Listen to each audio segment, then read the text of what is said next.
व्यासपीठावरील मान्यवर गुरुजन वर्ग आणि माझ्या प्रिय मित्र मैत्रिणींनो, मी पायल दीपक माने 9वीची विद्यार्थिनी आज आपल्या समोर क्रांतिज्योती सावित्रीबाई फुले यांची यशोगाथा सांगण्यासाठी उभी आहे। मुळात सावित्रीबाईंची यशोगाथा सांगणं म्हटलं की त्यांना सतत समजून घ्यावं लागेल। त्यांना सतत समजून घ्यायचा हा विचार जेव्हा मनामध्ये येतो त्यावेळेस असं वाटतं की सावित्रीबाई शिकल्या हे बोलायला वाचायला खूप सोपं आहे हो, परंतु सावित्रीबाईंनी ज्या परिस्थितीत हे सर्व केलं, त्यांनी सर्व हे केलं त्या काळात आपण जर आढावा घेतला तर खऱ्या अर्थाने कळेल की सावित्री म्हणजे कोण हे आपल्याला कळेल। अहो, ज्या काळात मुली जन्माला येणं पाप म्हणलं जायचं असा भयंकर काळ होता आणि त्या काळात मुली 9-10 वर्षाच्या झाल्या की त्यांचं वयोवृद्ध व्यक्तीशी किंवा त्यांच्यापेक्षा वयाने 20 ते 25 वर्षांनी मोठे असलेल्या व्यक्तीशी लावून दिलं जायचं असा भयंकर काळ होता आणि त्या काळात महिलांना आपलं समजलं जायचं होतं।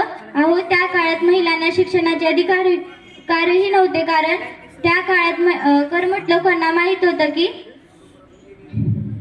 हीच आपली नारी जर साक्षर झाली तर कर्मठ लोकांचा तबला वाजवल्याशिवाय राहणार नाही आणि अशा भयंकर आणि अशा अंधकारमयी वातावरणात अशा अंधकारमयी काळात एका वाघिणीचा जन्म झाला आणि त्या वाघिणीचं नाव होतं सावित्रीबाई फुले।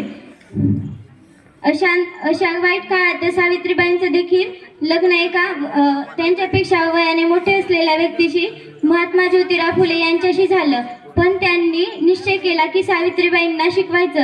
त्या शिकल्या। त्या जेव्हा बाहेर जात असत त्यांच्यावर लोक शेण दगड माती चिखल असं काही फेकत असत, पण त्यांनी डगमगल्या नाही, त्यांनी त्यांचं काम चालूच ठेवलं। अचानक 1897 मध्ये प्लेगची साथ आली आणि त्या रोगाची लागण खूप लोकांना झाली।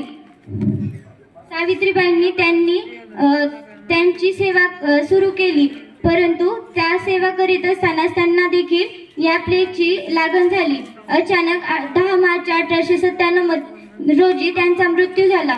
एवढी बोलून सावित्रीबाई फुले आणि महात्मा फुले यांना माझे कोटी कोटी प्रणाम। जाता जाता एवढंच म्हणणे, शब्दांनाही कोडं पडावं अशी काही माणसं असतात, शब्दांनाही कोडं पडावं अशी काही माणसं असतात आणि आपलं भाग्य असतं जेव्हा ती माणसं आपली असतात आणि भाग्य असतं जेव्हा ती माणसं आपली असतात। एवढे बोलून माझे भाषण संपवते। जय हिंद, जय भारत।